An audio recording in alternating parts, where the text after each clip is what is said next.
So my dear friend, welcome to my new video. So I have তোমরা খুব ভালো আছো। সো আজকের এই ভিডিওর মাধ্যমে আমি তোমাদেরকে বলতে চলেছি, তোমরা যদি ইউটিউবে কনসিস্টেন্স বজায় রেখে যদি তোমরা না কাজ করো, তাহলে তোমাদের চ্যানেলের উপর কী কী ইম্প্যাক্ট পড়তে চলেছে। তো এটা জানার জন্য তোমাদেরকে ভিডিওটি প্রথম থেকে শেষ পর্যন্ত দেখতে হবে। আর তোমরা যদি নিশ্চয়ই এই ভিডিও থেকে বেনিফিট পাবে, তার সেটা আমি তোমাদেরকে বলতেই পারছি ভিডিও শুরুতে। যে তুমি একটা কথা কইলে ভাই, কেননা এই ভুলগুলো করবে না, আমি নিজেই এক্সপিরিয়েন্স করেছি, তারপরে কিন্তু তোমাদের বলছি। আমার চ্যানেলটা ছোটো হতে পারে, কিন্তু আমি এগুলো এক্সপিরিয়েন্স করেছি, তারপরে তোমাদেরকে আমি বলছি যে তোমরা যদি না কনসিস্টেন্ট বজায় রেখে যদি ইউটিউবে কাজ করো, কী কী হতে পারে। সো তাহলে আর বেশি কথা না বলে আজকের ভিডিও শুরু করা যায়। সো প্রথমে আমি তোমাদেরকে যেটা বলবো সেটা হচ্ছে, তোমরা যদি ফার্স্ট সেটা হচ্ছে তোমাদের চ্যানেলে রিচ ডাউন চলে যাবে।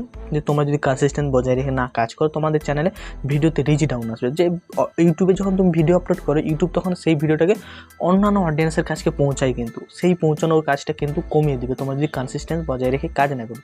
তোমরা যদি পার ডে ভিডিও আপলোড করো না, সেখানে কী হয় বলো তো, সেখানে তোমার রিচটা কিন্তু ইউটিউব প্রচুর পরিমাণে পাঠাবে। কেননা মানে পার ডে একটা টাইম নিয়ে তুমি ঠিক টাইম, একটা ফিক্সড টাইম আছে, তুমি সেই টাইমে কিন্তু আপলোড করছো। এতে ইউটিউব নজরে আসলো তোমার চ্যানেলটা, যে এই টাইমে এই চ্যানেল সবসময় করে, এটাকে অন্য অডিয়েন্সের কাছে রিচ পাঠাতে হবে। কেন অনেক সময় ট্রাই করছে এবং কনসিস্টেন্ট কাজ করছে, তো এইটা ইউটিউব অ্যালগোরিদমে ধরবে এবং তোমার ভিডিওটাকে রিচ পাঠাবে। আর তোমরা যদি কনসিস্টেন্ট বজায় রেখে না কাজ করো, তাহলে কিন্তু রিচ ডাউন চলে যাবে।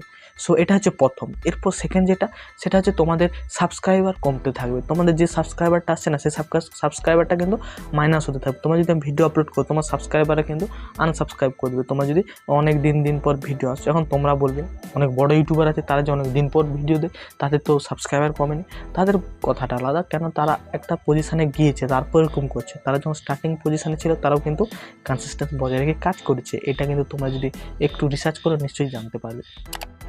তোমরা যদি কনসিস্টেন্ট বজায় রেখে কাজ না করো, তো তোমাদের এক্সপিরিয়েন্সটা বাড়বে না। আর এক্সপিরিয়েন্স না বাড়লে তোমরা ঠিকঠাকভাবে তখন ভিডিও এডিটিং, ভিডিওতে ঠিকঠাকভাবে তার মানে অডিয়েন্সের সাথে কমিউনিকেট করতে পারবে না, তোমরা যদি না কনসিস্টেন্ট বজায় রেখে কাজ করো। যদি এই কনসিস্টেন্ট বজায় থাকে না, তো অনেক বেনিফিট আছে। তোমার ভিডিও আগের থেকে অনেক ইমপ্রুভ আসবে, তোমার ভিডিওতে থাম্বনেল ভালো হবে, এডিটিং ভালো হবে, কি বলি, তারপরে অ্যালগোরিদমে ভালোভাবে তুমি এসইও করতে পারবে। তো অনেক কিছুই তুমি ভালোভাবেই করতে পারবে যদি কনসিস্টেন্ট বজায় রেখে ইউটিউবে কাজ করে যাও।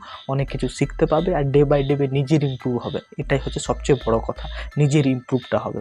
সো আই হোপ আমি তোমাদেরকে ক্লিয়ার করতে পেরেছি। তোমরা কনসিস্টেন্ট বজায় রেখে যদি কাজ করো, তার উপকারিতা, এবং যদি না করো, তার ইম্প্যাক্টটা আমার চ্যানেলে কীরকম পড়তে পারে। তো আই হোপ তোমরা এটা থেকে বুঝতে পারছো আমি যেগুলো বলেছি।